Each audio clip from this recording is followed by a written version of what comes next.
City Council passed the budget. Top priority, I guess, was to get a pay raise for workers. What did they end up doing?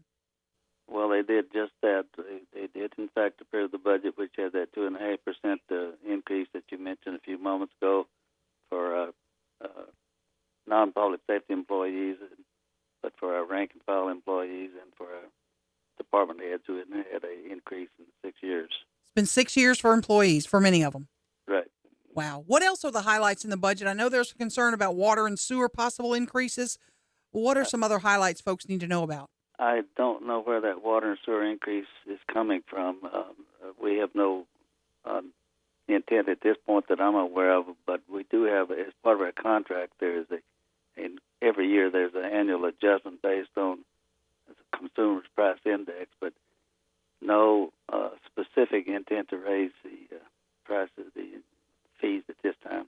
Mr. Mayor, in putting this year's budget together and putting it all together, what was the biggest fight about, and who won? Who got what they wanted? Well, I don't think there was a fight. I wouldn't call it a fight. There was a little difference of opinion on a few things, but there was some adjustment to salaries that we didn't quite agree upon. But in the final analysis, the City Council has the final decision because they are the approving authority for the budget. So it was not a fight. It was just a difference of opinion on just a few issues. The 2.5% increase, what does that cost the city? I think it's somewhere in the range of about $300,000. I'd have to double check that, but somewhere in that range, I believe.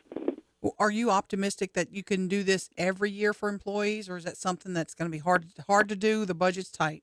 We're going to have to take each year on a case-by-case basis. We live on our general fund. We live off sales tax and property tax, primarily sales tax. The city learned the hard way back in 1988 not to put any non-recurring revenues into the general fund. When Governor Romer took the racetrack money, and we ended up having to lay off about 8% of our people or take 8% salary decrease. So the economy looks better now.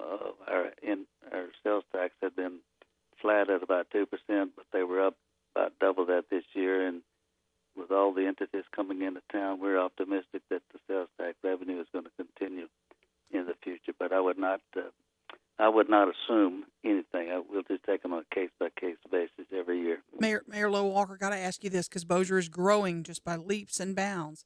How do you absorb the costs that come with that for infrastructure, roads, water, sewer, all that? Well, first of all, we are selective about our annexation. We don't grow just for the sake of growing. My philosophy, my policy is annexation has to pay for itself. I don't want the cost of an annexation to be spilt over on the existing residents. But when you expand, you generally need more fire stations. You need more ambulance services to get there to people. Sometimes you have to convert existing conditions to city requirements. For example, open ditches have to be covered in some instances and things like that. So my feeling is annexations have to pay for themselves, and then on the other hand, you cannot annex even if you completely surround a property, unless they want to annex. So my feelings are that the city is growing, and it has a good reputation, and we don't have to go out and seek annexations. They generally come to us, and we're generally receptive if they make economical sense. I know you got to leave and scoot to a meeting, but what kind of increase is the budget for next year? What percentage? I don't know the increase. It's been running about $2 million a year increase, something like that, in general figures. So you're holding steady and budget in good shape.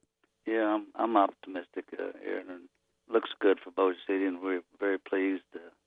We got a lot of good people working for the citizens, and they make me look good, and I appreciate that. Mayor Lowe Walker, thank you for your time this morning. We appreciate it, sir. Thank you all. Take care.